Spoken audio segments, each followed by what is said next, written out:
Okay sir. ठीक है। So guys हम तब तक थोड़ा बहुत आगे बढ़ते हैं। देखो डीपीएसपी, ये मैंने क्या बताया था। डीपीएसपी जो है आपका, डीपीएसपी आर दी प्रिंसिपल्स। ये प्रिंसिपल्स कौन से प्रिंसिपल्स हैं? प्रिंसिपल मतलब कुछ सिद्धांत जो संविधान जो लिख रहे थे, संविधान लिखने वालों ने कुछ प्रिंसिपल्स वगैरह बनाए थे कि हाँ भाई ये कुछ प्रिंसिपल्स हैं, जो चीजें लिखी हुई हैं ये जो है इनको फॉलो करना पड़ेगा। वो पड़ेगा नहीं, फॉलो कर सकते हैं। कौन कर सकते हैं फॉलो? जो हमारा जो स्टेट गवर्नमेंट है, सेंट्रल गवर्नमेंट जो भी पॉलिसीज वगैरह जो लिखेंगे वो ये फॉलो कर सकते हैं। ठीक है, क्लियर? तो यहाँ पे जो हमने पढ़ा था डीपीएसपी जो आपकी है चीजें, DPSP are meant, they are meant for the government state. देखो नाम क्या है, directive principles of state policy. मतलब जब भी स्टेट मतलब यहाँ पे कोई भी सरकार अगर अपना कोई कानून या लॉ अगर बनाएगी, ठीक है, तो उसको जो है क्या कहते हैं, ये डीपीएसपी फॉलो करना चाहिए। इसमें अच्छी अच्छी बातें लिखी हैं। ठीक है, अब इसको 100% फॉलो करना मुश्किल, मतलब पॉसिबल नहीं है। ठीक है, क्योंकि अच्छी अच्छी बातों को no one can be 100% true और 100% वैलिड। सो यहाँ पे इशू क्या है कि जो ये जो डीपीएसपी हैं ये क्या है, नॉट जस्टिशिएबल। ये क्या है, नॉट जस्टिशिएबल। ठीक है,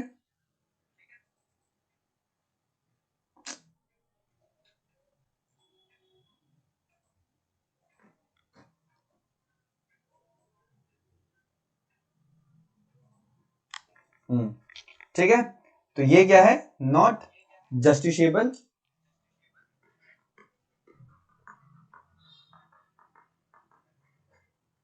दूसरी चीज नॉट इन्फोर्सेबल। ठीक है, is it clear guys? Clear है यहां तक? किसी कोई डाउट है? No sir. नो हमने सर। ये पढ़ा था पहले। ठीक है, अनुष्का तुम हो क्लास में? सर आगे आगे मैंने कर दिया इसको एडमिट। ठीक है, विशाल? Yes sir. आज की क्लास पूरी फक्ड अप है यार। चलो कोई नहीं, ठीक है। डीपीएसपी जो है, डोंट वरी गाइस, थोड़ा स्टार्ट हमारा थोड़ा सा बेकार हो गया, ठीक है, क्योंकि हमने थोड़ा नए यहाँ पे स्विच किया। ये ऐप थोड़ा ज्यादा अच्छा है, ऑप्टिमाइज है और इसकी स्क्रीन काफी क्लियर है, पढ़ाई के लिए बहुत अच्छा है। ठीक है, मैंने भी यहीं से पढ़ाई करी थी, सीबीएस और रेफकेट की जो मेरे बैचेस थे। तो डीपीएसपी जो है किसमें आता है, पार्ट 4 में। किसमें आता है, पार्ट 4 में, पार्ट 4 में आता है, नॉट 14। ठीक है, और पार्ट 3 में क्या आता है आपका, फंडामेंटल राइट्स। पार्ट 2 में, पार्ट 2 में क्या आता है भाई जल्दी बताओ? सिटीजनशिप। दिव्यांशी? सिटीजनशिप। पार्ट 1 में क्या आता है बताओ जल्दी? Union and the union of states. Union and states. ठीक है, चलो ये सारे के सारे दो दो कॉली के क्वेश्चन बनेंगे किसमें, एसएससी वगैरह में। ठीक है, आपके लिए एसएससी और एफकेट वगैरह में क्वेश्चंस जो आते हैं। ठीक है, हम अब क्लास की तरफ बढ़ते हैं, देखते हैं आर्टिकल। अब सुन लो भाई, ये तो आप कहीं पे भी किताब खोलोगे तो आपको मिल जाएगा, डीबीएसपी आपको लिखे लिखे। ठीक है, कुछ नया नहीं है, लेकिन यहाँ ये क्लास का करने का फायदा क्या है कि आपके दिमाग में चीजें बैठ जाएंगी कि ये कैसे कैसे चीजें इसमें मेंशन्ड है। आपको याद करने का तरीका मैं बताऊंगा, ये चीज डिफरेंट है इस क्लास की। ठीक है, तो हम बढ़ते हैं क्लास में आगे। ठीक है, बेसिकली मैं एक बात बता दूं आपको, जो डीपीएसपीज हैं, जो डीपीएसपीज हैं ये जो है 3 प्रकार के हैं। ठीक है, 3 प्रकार के हैं। गांधीयन प्रिंसिपल्स, दूसरा सोशलिस्टिक, और तीसरा इंटेलेक्चुअल।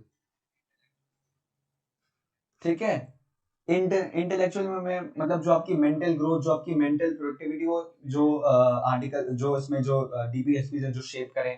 मतलब देखो इनका मतलब क्या है, मतलब ये है कि जो डीपीएसपी बनाया गया था, हिंदी में हम फिर से समझते हैं कि जो सरकार जब भी कोई कानून बनाए तो डीपीएसपी को एक बारी फॉलो कर ले, एक बारी मद्देनजर रखते हुए बना ले। ठीक है, नहीं भी करेगी तो चलेगा, पर इसमें अच्छी अच्छी बात है, अगर फॉलो कर लेगी तो अच्छी बात है। तो जो उसमें चीजें मेंशन्ड है कि हमें गरीबों का भला करना चाहिए, हमें जो है पंचायत सिस्टम जो है अडॉप्ट करना चाहिए हर एक गांव में, हर एक जगह पे, ठीक है।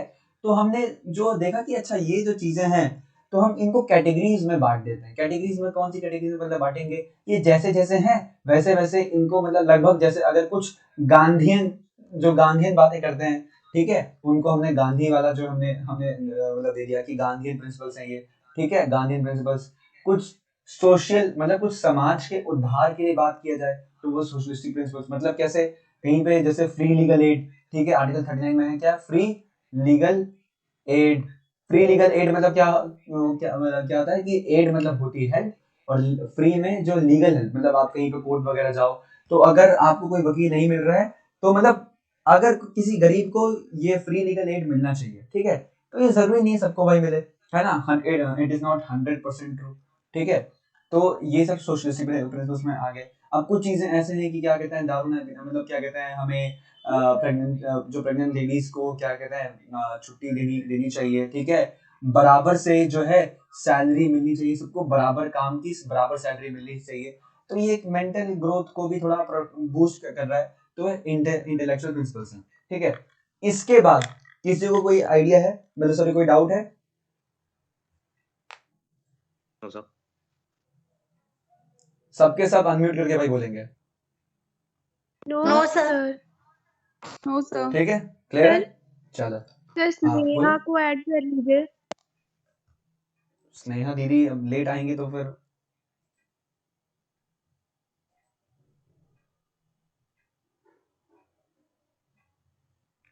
ठीक है, देख रहा है, रुको ये गिव कंट्रोल,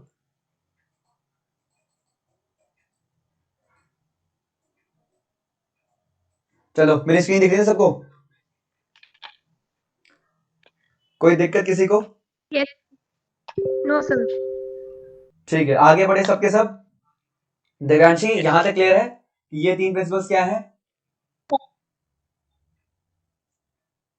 क्लियर है ना गाइस? देखो सर देखो एक बार रिपीट, मैं लिख रही थी ना तो इतना अच्छे से सुना नहीं, एक बार देखो लिखने की मतलब पूरा नोट्स मत बनाओ, मैं पूरे नोट्स तुमको प्रोवाइड करूंगा ही, अपने हैंड रिटन नोट्स दूंगा, ये पीडीएफ दूंगा, ठीक है। चलो ठीक है, मैं ये बोल रहा हूं कि जो डीपीएसपीज हैं, डीपीएसपीज क्या बनाए गए थे, directive principle of state policy, इनका फुल फॉर्म है। इनका मतलब क्या है, मतलब ये है कि भाई कोई भी अगर जो है आपका क्या कहते हैं डीपीएसपी मतलब सरकार कानून अगर बनाएगी, कोई भी अगर कानून अगर बनाती है तो ये डीपीएसपी को एक बारी मध्य नजर रखे, मतलब एक ग्लांस मतलब एक नजर भाई मार ले, ठीक है।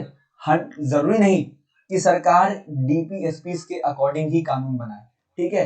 ये एक आइडियल बात है, मतलब जैसे मान लो कि तुम्हारे घर में वो मम्मी ने कहा है कि जब जब भी घर में आना, एक रूल बना दिया कि रूल नहीं मतलब एक ऐसा कहा है कि जब भी घर में आना तो चप्पल बाहर रख के आना या चप्पल धो के आना।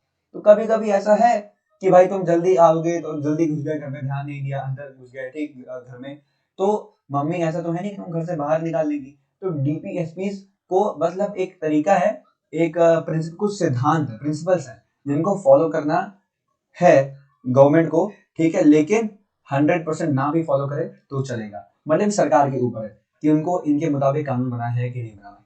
फिर उसमें जो आर्टिकल्स हैं 36 से लेके 51 तक, ठीक है, जो उसमें बातें मेंशन्ड है, उसमें सारी की सारी जो है चीजें, सारी की सारी जो चीजें उनको हमने 3 पार्ट में डिवाइड किया है कि कुछ गांधीयन प्रिंसिपल्स हैं, जो सोशल बातें करते हैं तो सोशलिस्टिक प्रिंसिपल्स हैं, कुछ इंटेलेक्चुअल प्रिंसिपल्स हैं जो इंटेलेक्चुअल ग्रोथ को प्रमोट करते हैं, ठीक है। तो ये चीजें हमने अभी तक पढ़ी। कोई डाउट है किसी को यहाँ तक? नहीं ना? No sir. ठीक है, अब एक सीडीएस का पीवाईक्यू देखते हैं। सीडीएस के पीवाईक्यू से दो नोट्स जरा लिखो। ये पहला पॉइंट है क्या कि इसको नॉवेल फीचर्स बोला गया है, novel features of Indian constitution. ये किसने बोला है? ये बोला है डॉक्टर BR अंबेडकर साहब ने, ठीक है। ये इंपॉर्टेंट है, ये लिखो। सेकंड पॉइंट क्या इंपॉर्टेंट है भाई? They are derived from Irish. दो जगह से हमने इसको डिराइव किया है, ठीक है। Irish. पहला क्या, आयरिश कॉन्स्टिट्यूशन, ने स्पेन से किया ना. दूसरा गवर्नमेंट ऑफ इंडिया एक्ट 1935, ये इंपॉर्टेंट है, ये भी पीवाई प्रीवियस ईयर का। ये सबको पता है कि आयरिश से लिया है, लेकिन गवर्नमेंट ऑफ इंडिया एक्ट 1935 का बहुत बड़ा रोल था इस डीपीएसपी में, सो ये भी इंपॉर्टेंट है। गाइस क्लियर है सबको यहाँ तक? Sir. Yes, sir. कोई डाउट है किसी को? No, sir. ठीक है, गुड। चलो अभी ध्यान से देखते हैं, ये क्लास रिकॉर्ड भी होगी, ठीक है, आपको यूट्यूब पे रिकॉर्डिंग भी मतलब मिल जाएगी इसकी, ठीक है। चलो बढ़ते हैं नेक्स्ट पे। ये देखो भाई, कुछ ज्ञान की बातें देख लो। डीपीएसपी मेंशन, ये पार्ट 4 में है, ठीक है। Borrowed from Irish constitution plus government of India act 1935, ठीक है। Doctor B R. Ambedkar called DPSPs as novel features of Indian constitution, ठीक है। Socialistic principles, Gandhian principles and liberal या इंटेलेक्चुअल प्रिंसिपल्स, ठीक है। क्लियर है गाइस यहाँ तक? ठीक है, देखो वेरी वेरी वेरी इंपॉर्टेंट, ये जो डिड यू नो है गाइस, तुम सबके सब क्लास में हो, समझ में आ रहा होगा सबको। Yes. ये डिड यू नो को काट के तुम लिख दो सीडीएस का पीवाई क्यू, मतलब मैं ऐसे बता रहा हूँ क्यों, क्योंकि ये सारे के सारे सीडीएस के पीवाई क्यू हैं, प्लस आईएएस पीसीएस में भी पूछे गए हैं, ठीक है। लाइन से, DPSPs are non-justiciable and hence they are not enforceable by the court of law except when a proper ordinance is passed by the parliament। ये देखो, इसको अभी पहले भूल जाओ, मैं अभी ये बताता हूँ। पहले यहाँ तक क्लियर हो गया कि देखो DPSP जो हमने भाई बनाया है, ठीक है, ये सरकार एक नजर मार सकती है, एक नजर देख सकती है, लेकिन 100% फॉलो करना it is not at all required या कंपल्सरी, ठीक है। सेकंड देखो, DPSPs are based on socio-economical factors and not political factors। और ये किस जस्टिस की बात करता है? सोशल और इकोनॉमिकल, है ना, हमने पढ़ा था प्रियम्बल। अच्छा मुझे जरा बताओ, क्या कहते हैं, बताओ जरा तुम अनुष्का, जस्टिस वर्ड हमने कहां से डिराइव किया है?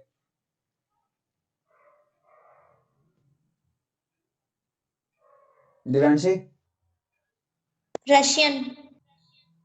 रशियन रेवोल्यूशन से, ठीक है। तो प्रियम्बल में जो जस्टिस है, तीन प्रकार की जस्टिस की बात की है, economical plus social plus political. Fundamental rights में किसकी बात की है? सिर्फ पॉलिटिकल की, Political. ठीक है। एंड डीपीएसपीस में economical Economic. Plus Social. Social, ठीक है। क्लियर है यहां तक guys? Yes, sir. Yes, sir. चलो ग्रेट, ठीक है। अरे ये क्या खुल गया, ठीक है। ठीक है, तो they provide social and economical justice. I hope यहाँ तक सबको क्लियर है, ठीक है।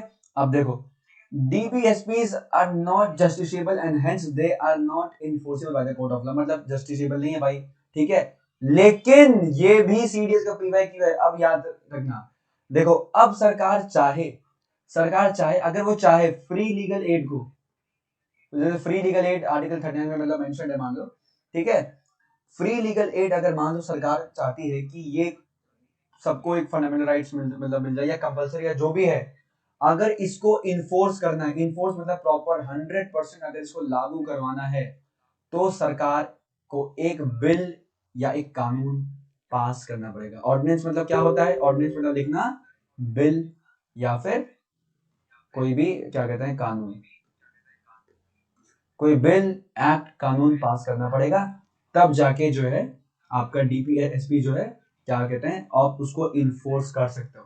मतलब अगर कोई आपसे पूछे, लेट मी रिपीट, अगर कोई आपसे पूछे कि क्या डीपीएसपी इन्फोर्सेबल है कोर्ट ऑफ लॉ में, तो तुम बोलोगे नहीं। लेकिन अगर तो कोई तुमसे बोले अच्छा अगर सरकार करना चाहे अगर इनको इन्फोर्स किसी भी हाल में, एक कानून पास करके, ऑर्डिनेंस पास करके, बिल पास करके, तो क्या वो कर सकती है? तो तुम बोलोगे yes they can do it. किसी कोई डाउट है? आगे बढ़े। Yes sir. हाँ Yes, sir. ठीक है, बढ़ते हैं आगे।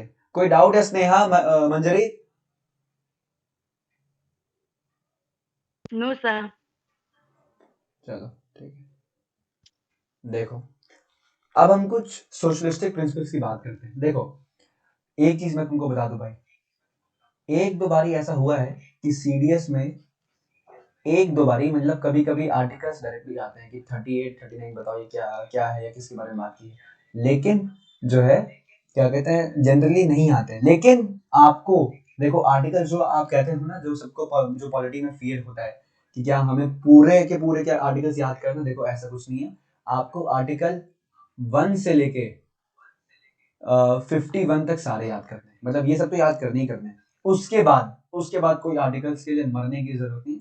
जब आप प्रिंसिपल, जब जैसे प्रेसिडेंट टॉपिक पढ़ोगे या वाइस प्रेसिडेंट या प्रेसिडेंट पार्लियामेंट पढ़ोगे, तब खुद ही अपने आप जब चीज़ों को 10 बारी देखोगे और मैं तरीके बताऊंगा निमोनिक्स याद करने के, ठीक है, तो आपको याद हो जाएगा आर्टिकल्स। ठीक है, अब देखते हैं आर्टिकल 38 में क्या बोला गया है। State to make laws for the welfare of the people on the basis of social economical social and economic justice. सोशल एंड इकोनॉमिक जस्टिस के बेसिस पे सरकार को कानून भाई बनाना है। ठीक है, इस पे 44th constitutional amendment added to minimise inequality in income to eliminate inequality in status and facility. ये सीडीएस का PYQ है। अब ये क्या बोला है, इंग्लिश में बड़ी बड़ी लाइन जो लिख दी मैंने, जो पढ़ दी, इसमें ये बोला है कि 44 कॉन्स्टिट्यूशनल अमेंडमेंट से हमने आर्टिकल 38A हमने बनाया, हमने ऐड किया, और हमने ऐड करके क्या लिखा उसमें कि सरकार जो है कोशिश करेगी कि जो इनइक्वालिटी, जो क्या कहते हैं, स्टेटस और जो फैसिलिटी में इनइक्वालिटी है ना, गरीब को और अमीर को, रिच को और पुअर को, इसको मिनिमाइज करना है। ठीक है, क्लियर है सबको यहाँ तक? Yes sir. Yes, मतलब sir. इसमें कुछ रटना नहीं, इसमें बस ये सोचो कि आर्टिकल 38, देखो हाँ 36 और 37 सेम आपका, वही 36 में वो आपको जैसे फंडामेंटल राइट्स में नहीं, आर्टिकल 12 में क्या था, जो गवर्नमेंट बॉडीज क्या क्या हैं उनकी डेफिनेशन दी थी, वैसे आर्टिकल 36 में वही दिया हुआ है। और 37 में क्या दिया हुआ है, उसमें दिया हुआ है कि ये इन्फोर्सिबल नहीं है, ये सब अच्छी सी बातें लिखी है। ठीक है, तो वो सब गोली मारो। मेन आर्टिकल 38 से स्टार्ट होता है। 38 में आपने पढ़ा कि इसमें अच्छी अच्छी बातें करी हैं भाई। ठीक है, कि मतलब एक बारी देखो, आपको याद करने का तरीका, पहले हम एक बारी इनको देखते हैं ये क्या क्या है, फिर एक बारी मैं आपको फिर से प्रॉपरली ये PDF हटा के आपको पूरा रिवाइज करवा दूंगा अच्छे तरीके में, एकदम इजी से तरीके में आपको याद हो जाएगा। ठीक है, आर्टिकल 39 ये बोलता है right to adequate means of life, life अच्छी होनी चाहिए, इक्वल डिस्ट्रीब्यूशन ऑफ रिसोर्सेज। ठीक है, वो जो रिसोर्सेज है उसको इक्वली डिवाइड करना है। इसमें ये बड़ा इंपॉर्टेंट है, equal pay for equal work for man and women. मतलब पहले आपको पता है ना, यूएस वो, मतलब इंडिया में तो चलो वुमेन का वर्क कल्चर काफी लेट स्टार्ट हुआ है, यूएसए में बहुत पहले से स्टार्ट मतलब हो गया था। ठीक है, तो वहां पे क्या था कि सेम काम अगर कोई मैन और कोई वुमेन कर रहा है, तो मैन को ज्यादा सैलरी मिलती थी, वुमेन को कम सैलरी मिलती थी। ठीक है, तो इसको इंडिया में ना ऐसा हो, तो इक्वल पे फॉर इक्वल, अगर हम लोग सेम काम कर रहे हैं तो लड़के और लड़कियों को बराबर क्या कहते हैं मिलेगा पैसा। ठीक है, इक्वल पे मिलेगी। तो 39 में आपको ये तो एक बारी नजर मार लो। ठीक है, जैसे सरकार DPSP को एक नजर मारती है, वैसे आप भी इनको एक नजर मार लो। मेन आपका यही है। ठीक है, 4th पॉइंट जो है equal pay for equal work for man and women. ठीक है, ये किस जो आर्टिकल में आया हुआ है, ये आर्टिकल 39 में। ठीक है, क्लियर है? बहुत सिंपली हम इसको आगे बढ़ रहे हैं। और हाँ, अगर आप चाहते हो कि ये आपको याद हो जाए जैसे मेरे को है, तो आपको रटना तो पड़ेगा दोस्त, पर क्लास के बाद भी आपको घर बैठ के ये रिवाइज करना पड़ेगा, तभी आपको समझ में आएगा। ठीक है, ये सीडीएस में 3 बारी पूछा गया, 3 times.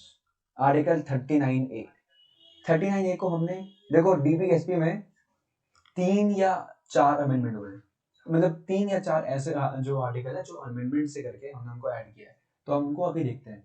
Article 39A added by 42nd constitutional amendment, ठीक है, चलो इट इज क्लियर।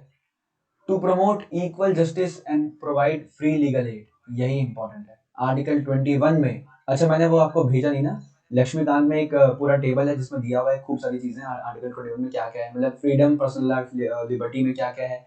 तो आर्टिकल 21 में, ठीक है, वो मैं आपको भेजता हूँ आज ही क्लास के बाद में आपको भेजता हूँ। तो 21 में दिया हुआ है free legal add. Free legal add मतलब ये आपका क्या है, एक फंडामेंटल राइट है। अगर आप जाओ केस लड़ने के लिए, ठीक है, अगर कोई भी व्यक्ति आपका केस नहीं लड़ेगा तो आप अपना केस खुद लड़ सकते हो, ठीक है, सॉरी खुद लड़ सकते हो, वो तो है ही, वो तो रूल है, वो तो आप पे है, आप चाहो तो खुद लड़ सकते हो। लेकिन अगर आपको कोई भी वकील, एडवोकेट नहीं मिल रहा आपका केस लड़ने के लिए, तो सरकार आपको खुद वहां का हाई कोर्ट या डिस्ट्रिक्ट कोर्ट या फिर सुप्रीम कोर्ट जो भी है, वो आपको खुद एक वकील देगी। सेम ये किसमें हुआ था, मैंने एग्जाम्पल किसका दिया था, कसाब, अजमल कसाब का जो केस है, हमने उसका कोई केस नहीं लड़ रहा था, और हमारा कानून कहता है कि कोई भी क्राइम हो उसमें एक आपको क्या कहते हैं वो मिलना चाहिए, मतलब एक प्रॉपर ट्रायल होना चाहिए, टेस्टिफिकेशन होना चाहिए, ठीक है, कोई भी क्राइम हो, चाहे आतंकवाद का कुछ भी हो। तो कसाब पकड़ा गया, हमने ट्रायल दिया इसको प्रॉपर, हमने खुद का वो वकील दिया, फिर ये केस हारा, फिर हमने इसको फांसी दे दी, ठीक है। सो ये था 39A, सबको याद हो जाएगा भाई। गाइस क्लियर है सबको अभी तक यहाँ पे? Yes, sir. Yes, sir. Vishal, Yes, sir. Everyone here, Divyanshi and all, Yes. कौन कौन है Yes, मुझे sir. पूछना Yes, sir. क्लास में कौन है, ठीक है, कोई भी डाउट हो तो मुझे तुरंत बताना। देखो, तो 38 में हमने देखा कि सरकार जो है समाज के विकास के लिए, अमीर गरीब को हटाने के लिए, अमीरी गरीबी को हटाने के लिए कानून बनाएगी। 39 में क्या बोला है कि बराबर से पे करेगी मेन एंड वुमेन को, ठीक है। 39A में क्या बोला है, फ्री लीगल एड, मतलब 38 पढ़ा, 39 पढ़ा, अब बीच में 39A हमने पढ़ लिया, ठीक है। अब देखते हैं 41। अब आप बोलोगे 40 का है सर, तो 40 दूसरे गांधीयन, अभी तो हम ये क्या पढ़ रहे हैं, हम ये पढ़ रहे हैं सोशलिस्टिक प्रिंसिपल, अब गांधीयन पढ़ेंगे तो उसमें है 40, ठीक है।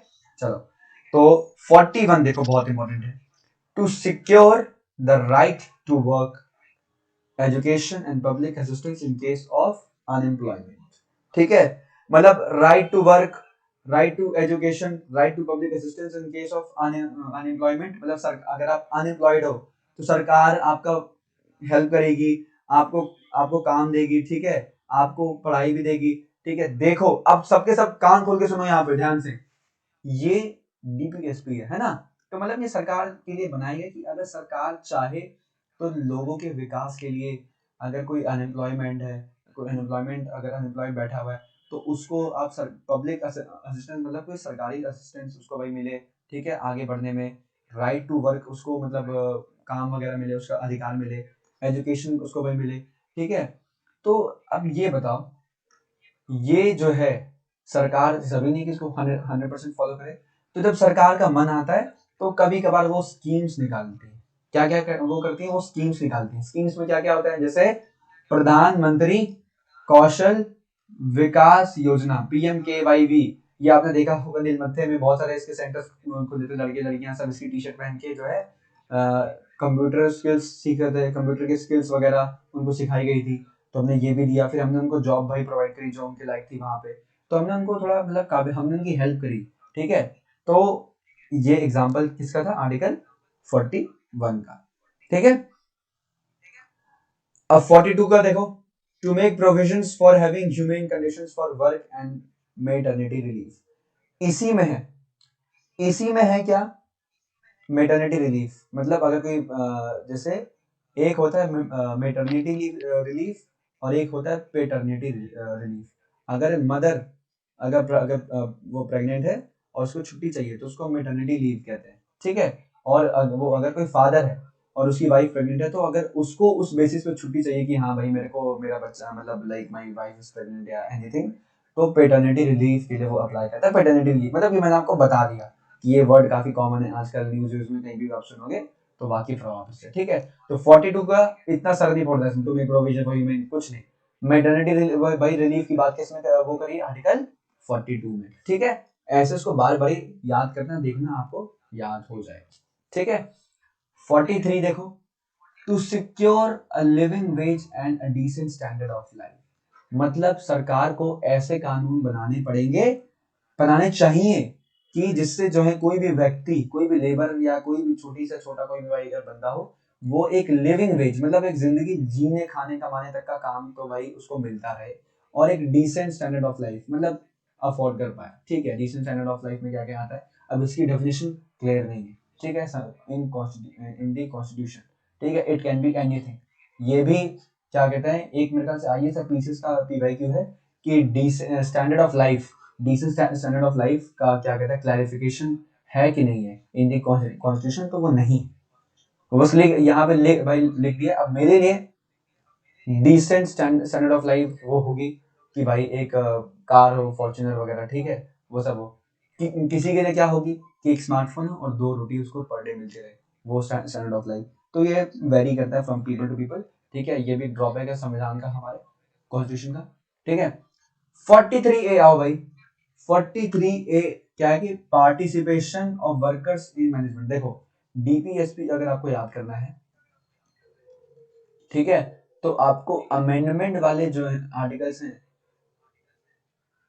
वो तो आपको पूरा याद करना पड़ेगा। तो अभी तक हमने एक 39A देखा था, क्या फ्री लीगल है, और 43A देखो क्या है, participation of workers in management of industries.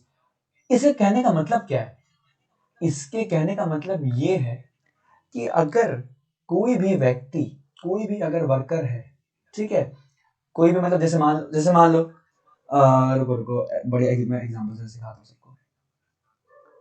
जतन धूप लगे आवे, देखो यहाँ पे ये है मेरी क्या कहते हैं कंपनी,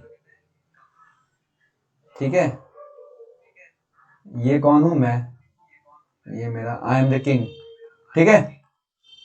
और ये मेरे वर्कर से कौन, यामिनी, अनुष्का, दिव्यांशी, निकिता, स्नेहा, तुम सब क्या हो, मेरे लेबर्स, मेरे वर्कर्स, ठीक है। ये विशाल, ठीक है, आकृति, सबके सब वर्कर्स हो, ठीक है।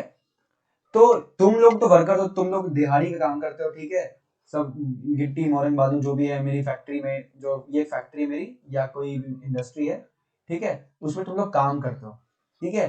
तो मैनेजमेंट देखो हर एक इंडस्ट्री का, हर एक फैक्ट्री का एक मैनेजमेंट का एक पूरा प्रोटोकॉल होता है, प्रॉपर एक सिस्टम होता है कि मैनेजमेंट के लिए हाँ ये डिपार्टमेंट है या जो भी है। तो इसमें जो है वर्कर्स का भी पार्टिसिपेशन है, मतलब कि जैसे मान लो मैंने जैसे मान लो जो यामिनी, आकृति और दिव्यांशी क्या है, मिस्त्री है ना, ये मिस्त्री हैं, ठीक है। मेसन कहते हैं वैसे बाय द वे इंग्लिश में मिस्त्री को, याद रखना, मेसन मिस्त्री।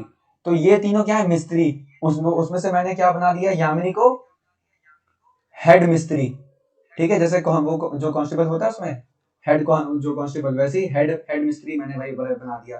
फिर जैसे तो ये सब क्या है, मैं मैनेजमेंट पोस्ट दे रहा हूँ, ठीक है। तो ये सब ये आर्टिकल क्या कहते हैं 43A का भाई मतलब था, मैंने participation of workers in management of industries. अब आप बोलोगे सर ये फालतू सी चीज, मतलब इतना कुछ तो इसमें कोई खास है नहीं इस आर्टिकल में। देखो वो आर्टिकल में बहुत खास है, इसमें तभी इसको हमने ऐड किया है 43 अमेंडमेंट से, 42nd कॉन्स्टिट्यूशन अमेंडमेंट से हमने 43A ऐड किया है आर्टिकल। इसीलिए खास है क्योंकि देखो होता क्या है जनरल आजकल की फैक्ट्रीज, मतलब पहले 10-15 साल जो भी है, आज से जब देश आजाद हुआ था, तो ये बेचारे जो वर्कर्स गरीब लोग होते हैं ये कुछ कहते नहीं है, तो इनको कम वेजेस दिया गया, कम पैसे कम सैलरी पे हम काम करा रहे हैं, खूब दिन रात इनको भाई खटवाते हैं, ठीक है, काम करवा रहे हैं इनसे खूब सारा। और जो है क्या कहते हैं लाइक इसमें आप समझ जाओ कि मतलब जैसे इनका हरासमेंट हो रहा है, एक्स्ट्रा काम करवा रहा हूँ, ठीक है, छुट्टी दे दी रहा। तो मतलब मान लो मेरी फैक्ट्री है, मैंने एक मैनेजर रखा हुआ है, ठीक है, अब वो ये काम कर रहा है, मुझे मालूम नहीं है, ठीक है। तो अब जैसे मैंने इसको यामिनी को हेड मिस्त्री मैंने इसको भाई बनाया है, इसको मैंने एक लॉजिस्टिक्स इंचार्ज मैंने भाई मतलब मैनेजमेंट वगैरह पूरा मैंने डिवाइड कर दिया है। तो इससे फायदा ये है कि तुम सबकी आवाज ऊपर तक पहुंचेगी। तो ये फायदा क्या है हमारा इसमें? फायदा ये है कि गरीबों के साथ या लेबर के साथ कुछ बुरा नहीं होगा, ठीक है। तो ये बहुत इंपॉर्टेंट आर्टिकल था। आई होप सबको मतलब क्लियर हो गया होगा, क्योंकि यूपीएससी है, कभी भी घुमा देगा तुमको ऐसे और तुम घूम जाओगे। तो लेकिन अब जो है कॉन्सेप्ट अगर क्लियर होगा तो नहीं घूमोगे, ठीक है। Participation of workers in management of industry, सबको क्लियर है यहाँ तक? सर अनम्यूट करके भाई बताओ। Excuse me sir. हाँ बताइए। सर ये एक कॉन्सेप्ट होता है वर्कर्स पार्टिसिपेशन इन मैनेजमेंट का, WPM भी इसे कहते हैं।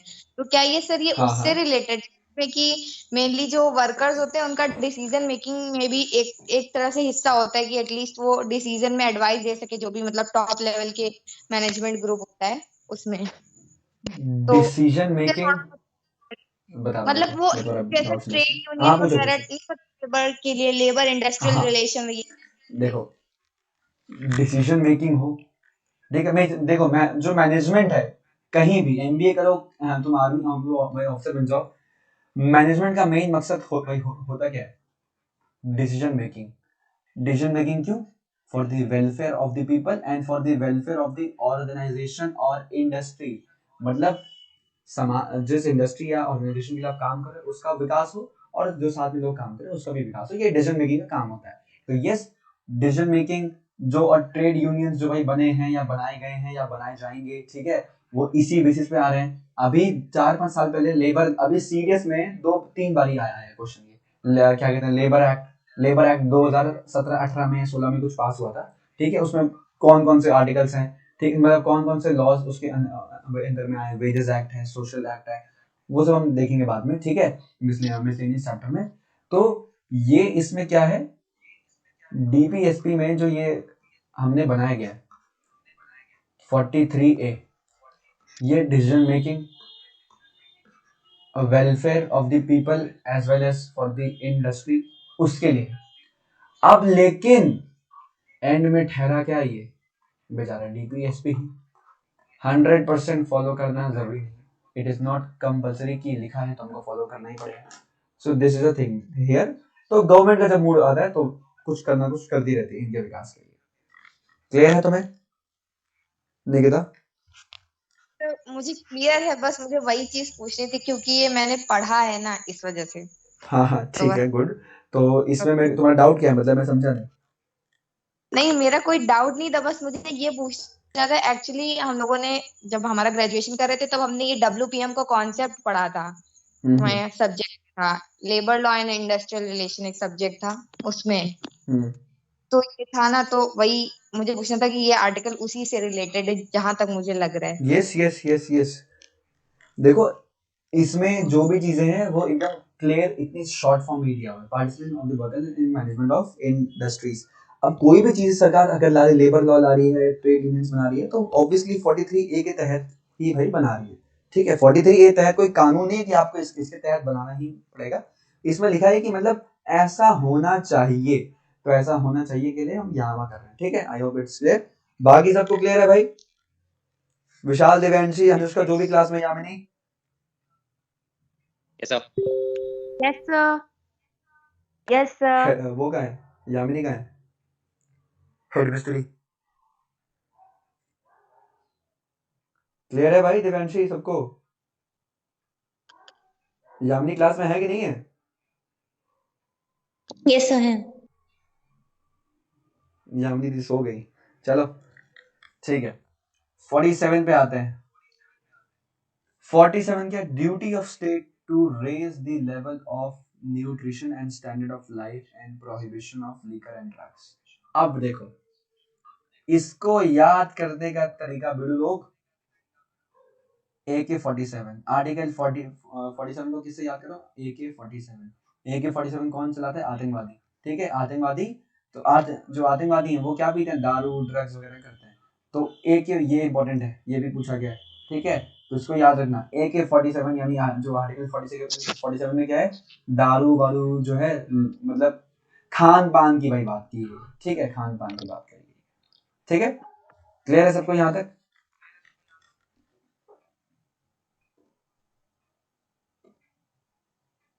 गाइस, भाइयों बहनों, यस सर। तो ठीक है। क्लियर Yes, है। sir. अच्छा, एक चीज मैं आपको और, हाँ, कौन है पूछो।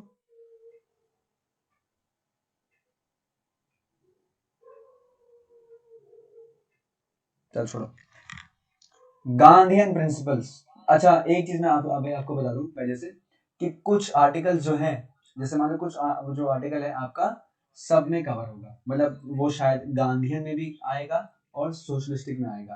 तो आपको देखो, इतना पहली बार तो ये कभी पेपर में नहीं आया, ठीक है, तो इस पे सबके सब सर फोड़ते हैं याद करने के लिए, अरे अच्छा ये इसमें गांधीयन प्रिंसिपल्स में याद कर ले, हम सोशलिस्टिक प्रिंसिपल्स में याद कर ले, हम उसमें याद कर लें। नहीं, ये आपको याद करने की जरूरत नहीं है कि ये गांधीयन में आता है कि सोशलिस्ट में आता है। आपको बस याद करना है जो मैं आपको बता रहा हूँ, मेन पेपर में जो आया है वो आपको ये चीज आपको याद करनी है, ठीक है, ठीक है। और आर्टिकल 40 चलो देखते हैं। There should be proper organisation of village, panchayat. यहाँ पे देखो गड़बड़, अब ये सेंटेंस का वो कंप्लीट हुआ। आर्टिकल 40 कुछ आपको याद करने की जरूरत नहीं है। जो आर्टिकल 40 में किसकी बात की है? पंचायत की, कि पंचायत फॉर्म होने चाहिए proper. There should be proper organisation of village panchayat. Clear है गाइस? Yes sir. अब Yes, देखो, sir. इसको याद करने का तरीका देखो। गांधी जी कैसे थे? गांधी प्रिंसिपल याद करना बहुत आसान है, ठीक है। याद करने में कैसे आसान है? क्योंकि गांधी जी जो थे उनके जैसे ही ये उनके वो प्रिंसिपल्स है। आर्टिकल 40 में किसकी बात की है? There should be proper organisation of village panchayat, मतलब पंचायत वगैरह की बात करते थे, गांव से जुड़े थे हमारे गांधी जी। आर्टिकल 43 में किसकी बात की है? To promote cottage industries. Gandhi ji क्या करते थे? चरखा चलाते थे, है ना भाई, है ना? Yes sir. हाँ ठीक है। Yes, sir. 43 के बी में, 43 बी ये इंपॉर्टेंट है, ये भी पी वाई क्यू है भाई, ये भी एडेड है। ये किससे एडेड है? 97 कॉन्स्टिट्यूशनल अमेंडमेंट से। ये याद रखना दोस्तों, ठीक है। ये मैं, डोंट वरी, ये जो एनोटेशंस मतलब जो भी मैंने लिखे हैं इस पीडीएफ में, ये मैं आपको ये पूरा का पूरा सेंड करूंगा क्लास के बाद, ठीक है। और 43 बी में ये आता है हमारा जो promotion of co operative societies for, मतलब एग्जांपल्स एनजीओस या जो भी आपके ट्रेड यूनियंस वगैरह, ये सब किसमें आए? एक कोऑपरेटिव सोसाइटीज में आते हैं। मतलब इजी वे में मैं आपको बताता हूँ, आर्टिकल 43 बी में किसकी बात की है? आर्टिकल 43 बी में आपकी बात की है कि जो एनजीओ, जो सेल्फ हेल्प ग्रुप्स जो होते हैं, जो नॉन प्रॉफिट ग्रुप्स होते हैं, इनको प्रमोट करना चाहिए, इनको खूब बनाना चाहिए। तो ये भी गांधी जी ऐसे थे, थोड़ा सबकी हेल्प करने की बात करते थे, तो एनजीओ के प्रमोशन के लिए, जो कोऑपरेटिव सोसाइटीज हैं, इन सब के प्रमोशन के लिए बात करते थे। तो it was added by 97th constitutional amendment, ठीक है, आर्टिकल 43 बी। कोई डाउट है किसी को गाइस यहाँ तक?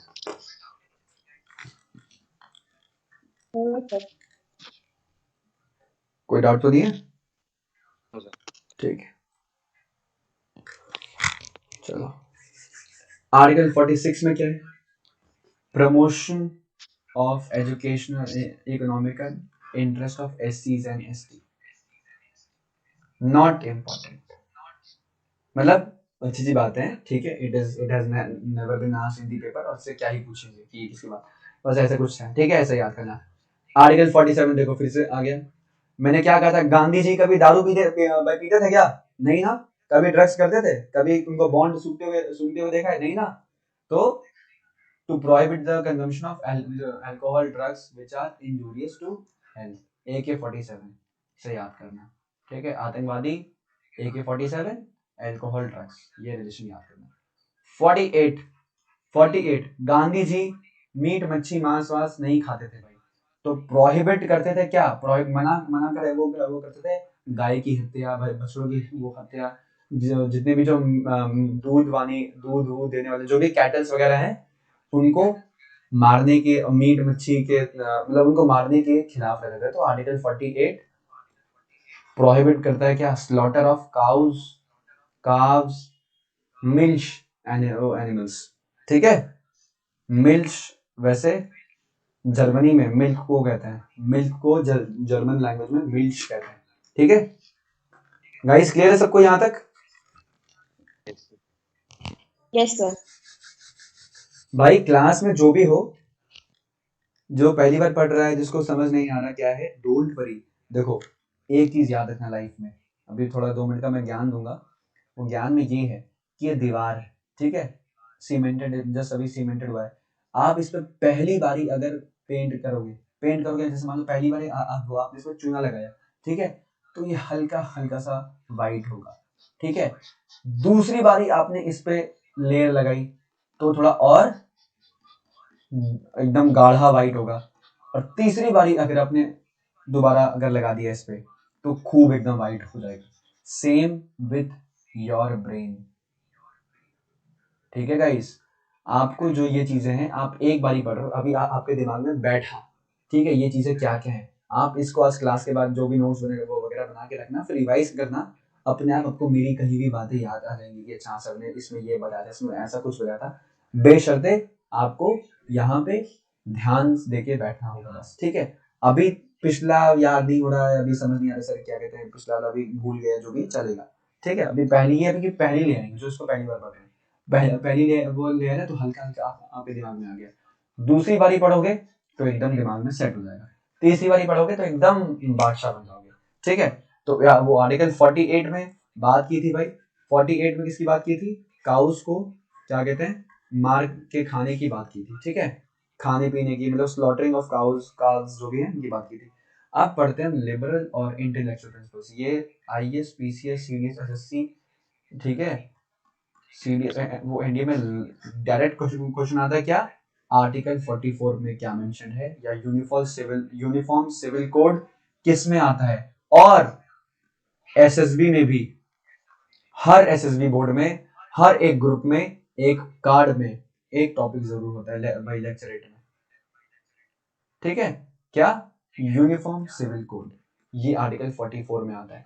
ये होता क्या है, होता ये है कि आपको पता नहीं होगा, जो मुस्लिम्स हैं, मेरे को याद नहीं आ रहा वो कौन सा एक बोर्ड है इनका एक, जैसे जैसे हमारा सीबीएसई बोर्ड है वैसे इनका एक बोर्ड है, पढ़ाई का बोर्ड नहीं, बोर्ड है कि इनके लिए जो लॉज बनेंगे, मतलब जो जैसे मान लो सरकार में, ये पार्लियामेंट है, पार्लियामेंट ने दोनों हाउस से, लोकसभा से राज्यसभा से बिल पास करके प्रेसिडेंट से एक कानून, एक एक्ट पास किया, एक कानून पास किया। ठीक है, ये कानून जैसे इन्होंने पास किया गाइस, ठीक है, ये कानून जैसे ही इन्होंने पास किया, हुआ क्या कि ये सब पे लागू हो गया, तुम्हारे मेरे ऊपर कोई एससी हो एसटी हो, ठीक है, सब पे ये लागू हो गया। लेकिन होता क्या है कि जो मुस्लिम्स हैं, ठीक है, उनके लिए प्रॉपर एक बोर्ड है, तो उस बोर्ड, पहले वो बोर्ड है, मेरे को बोर्ड का नाम नहीं, ऑल इंडिया मुस्लिम करके कुछ ऐसा करके है। सो वो क्या करेंगे, वो पहले इस एक्ट को देखेंगे, जबकि ये सब पे लागू हो गया, ये सब पे चल रहा है, ये एक्ट एकदम एक्टिव भी हो गया, they can take their own time, they can check कि ये एक्ट उनके धर्म के या उनके लोगों के लिए सही है या नहीं। अगर नहीं सही होगा तो वो इस एक्ट को भाई रिजेक्ट कर देंगे, और फिर वो अपना फॉलो, क्या कहते हैं, अपना धर्म जो चाहेंगे वो फॉलो करेंगे। तो बहुत टाइम से सिर्फ इसी में देखो, ये एक एग्जाम्पल दिया, ऐसे बहुत सारे एग्जाम्पल्स हैं, बहुत सारे एग्जाम्पल्स क्या हैं, क्या क्या कहते हैं, सिख में है बहुत सारे, हिंदूज में ही बहुत सारे हैं। ठीक है, सो यूनिफॉर्म सिविल कोड ये कहता है कोई शरिया कानून नहीं, खैर वो तो है भी नहीं, कोई शरिया कानून नहीं, कोई सिख कानून नहीं, कोई हिंदू कानून नहीं, कुछ भी नहीं, सबके लिए एक ही कानून। फॉर एग्जाम्पल, विशाल की अगर 4 बीवियां हैं, 4 शादी करता है ऑफिसर बनने के बाद, लेफ्ट में वो बनने के बाद, तो डायरेक्ट वो कहां जाएगा इसके बाद, जेल। क्योंकि हमारे यहाँ पे पॉलीगैमी कहते हैं जब एक से ज्यादा बीवियां हो, पॉलीगैमी मतलब शादी, खूब सारी शादियां हो, तो पॉलीगैमी अलाउड नहीं है। ठीक है, फॉर एवरीवन, हिंदू हो, सिख हो, जैन हो, बुद्धिस्ट हो, क्रिश्चियन हो। लेकिन अगर वो मुस्लिम है, ठीक है, तो इंडिया में मुस्लिम में उसको अलाउड है, मतलब विशाल का कोई दोस्त है अगर वो अगर मुस्लिम है तो उसको भाई अलाउड है। ठीक है, तो आर्टिकल 44 यूनिफॉर्म सिविल कोड की बात करता है, लेकिन ये है नहीं, पर अभी पिछले बहुत 10 सालों से न्यूज में है, जब से मोदी गवर्नमेंट आई तब से कुछ ज्यादा ही न्यूज में है कि हमको सबको एक समान लाना होगा। यूनिफॉर्म सिविल कोड हमको सबके लिए एक ही कानून, एक ही कोड, मतलब सिविल कोड प्रॉपर हमको एक ही कोड हमको फॉलो करना पड़ेगा। ठीक है, कि अगर विशाल ने अगर 4 शादियां की तो वो जेल जाएगा, और उसका दोस्त है उसने भी अगर 4 शादियां की तो वो भी जेल जाएगा, भले वो मुस्लिम ही की है। ठीक है, यहाँ तक किसी को कोई डाउट है? ठीक है, तो यूनिफॉर्म सिविल कोड सबको समझ में आ गया था? Yes sir. कोई डाउट है किसी को? मैं दोबारा बताऊं? No sir.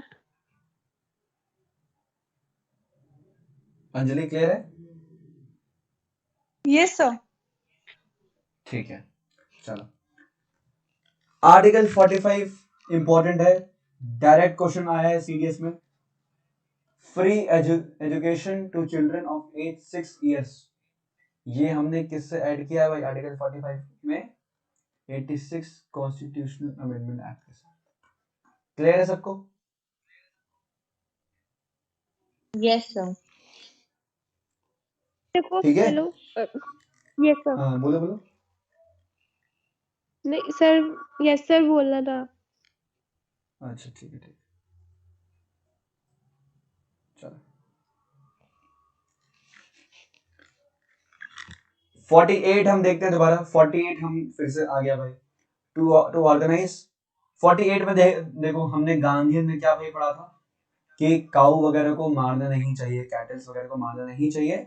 और 48 में अब लिबरल में क्या हम पढ़ रहे हैं? To organise agriculture and animal husbandry. ठीक है, यहाँ तक क्लियर है सबको? Yes sir. Yes sir. 48A में क्या है? 48A को हमने ऐड किया था 42nd कॉन्स्टिट्यूशनल अमेंडमेंट एक्ट के साथ, production safeguard of environment and wild life. जैसा कि मैंने कहा था, अमेंडमेंट वाले आर्टिकल्स आपको डायरेक्टली याद करने हैं। 48A का क्या है? प्रोडक्शन ऑफ ये production and safeguard of environment and wild life, मतलब वाइल्ड लाइफ और एनवायरनमेंट नेचर को बचा के रखोगे। 49 में किसकी बात की थी? Production of monuments and places of natural importance, एफकेट में डायरेक्टली आया हुआ है। ठीक है, production of monuments and places of national importance. ठीक है, आर्टिकल 50 भाई सीडीएस में रिसेंटली 2-3 साल पहले भाई क्वेश्चन आया हुआ है, पीवाईक्यू, और ये बहुत इंपॉर्टेंट है।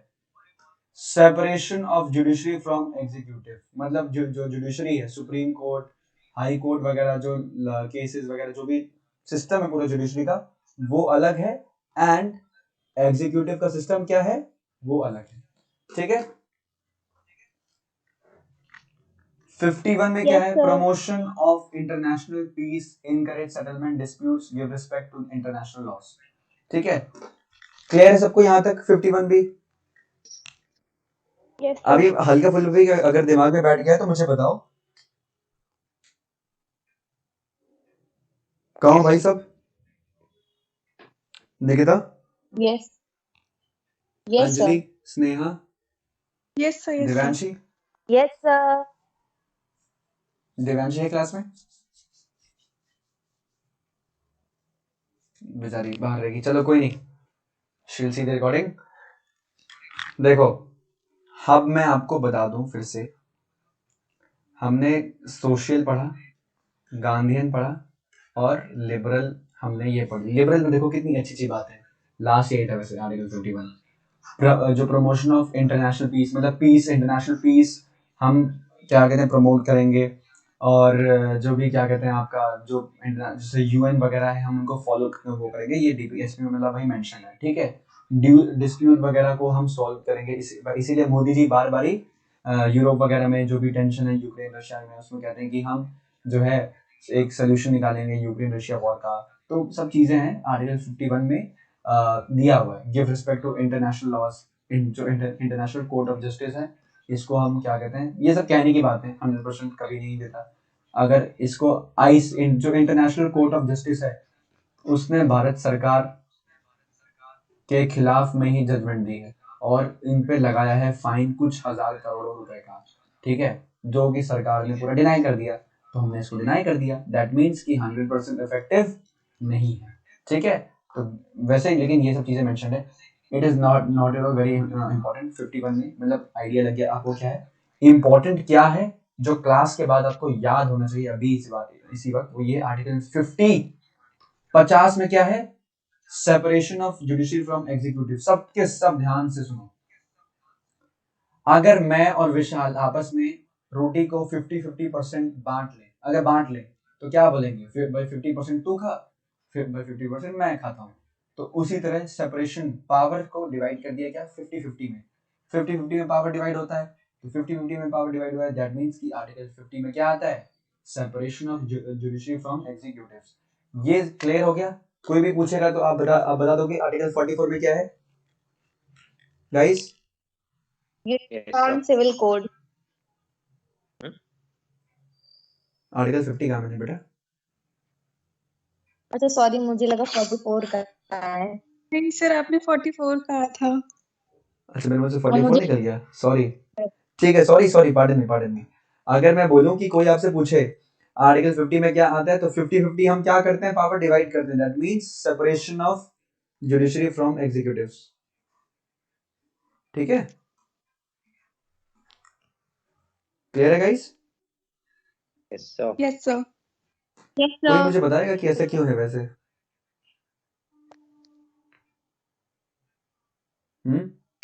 मतलब separation of judiciary from executives क्यों है? Anyone? Judiciary independent listening. Exactly, judiciary independent.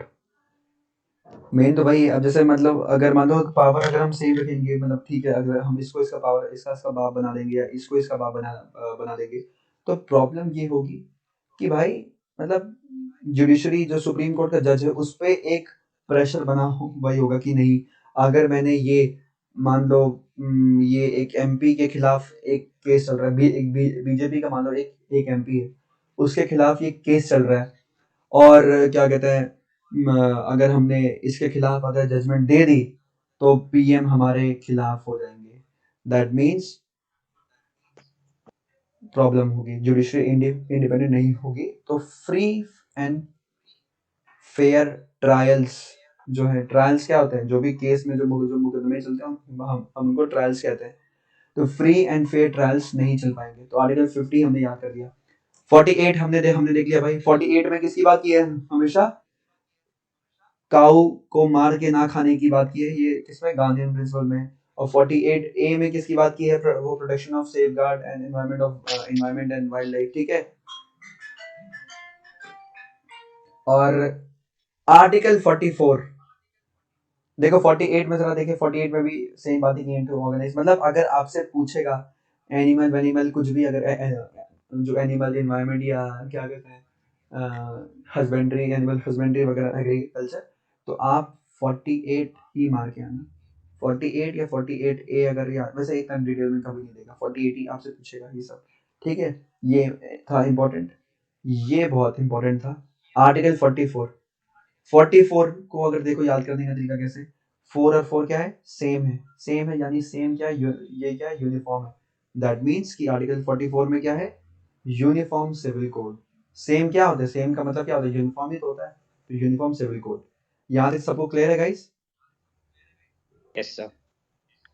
Yes sir. Yes class में सबके सब हो कि नहीं हो? Yes sir. Yes, sir. देखो अब ध्यान से एक बात सुनो, अब वो कड़ी आ गई है कि हम इस चैप्टर को क्लोज करें और इससे पीवाईक्यूज करें, लेकिन उसके पहले कुछ सीडीएस के पीवाईक्यूज और देख लें, स्टेटमेंट्स के फॉर्म में। बेटा ये जो पीवाईक्यूज हैं स्टेटमेंट्स के फॉर्म में, कैसे, मैं आपको बताता हूँ। देखो, डीपीएसपी जो है,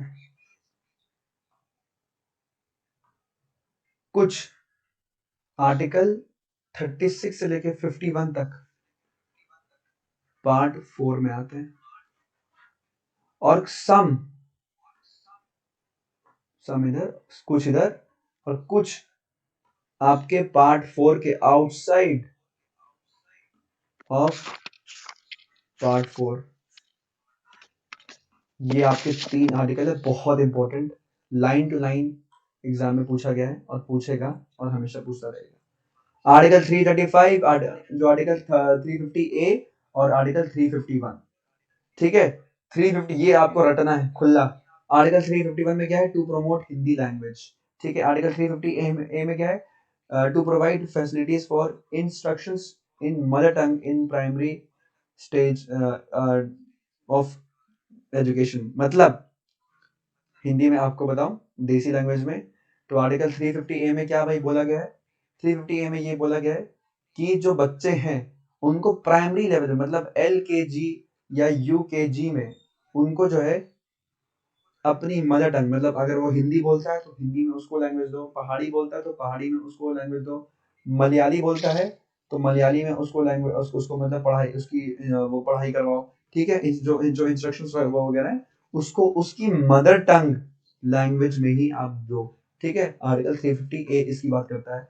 और 335 simple, state can give rights to SCs and ST to claim their reservation, ठीक है। मतलब इसमें किसकी बात करी गई है भाई, 335 में बात करी गई है रिजर्वेशन की। तो ये पेपर में पूछा गया कि जो रिजर्वेशन है वो किस में आता है। और 350A में हमने क्या भाई पढ़ा कि मदर टंग में उसको बच्चे को बचपन वाली जो LKG और UKG में उसको उस क्या कहते हैं उस मदर टंग में एजुकेशन या इंस्ट्रक्शन मिलनी चाहिए। 351 में हिंदी लैंग्वेज को हमें प्रमोट करना है। ये हमारा क्या है, DPSP, ठीक है। क्लियर है सबको यहाँ तक Yes, sir. Guys? Yes, sir. CDS का एक PYQ है, उसमें स्टेटमेंट में ये दिया था कि some DPSPs are outside of part 4। तो ये स्टेटमेंट सही है या गलत? सही है, सही है। एकदम सही स्टेटमेंट है। थोड़ा सा बोरिंग चैप्टर था, ठीक है।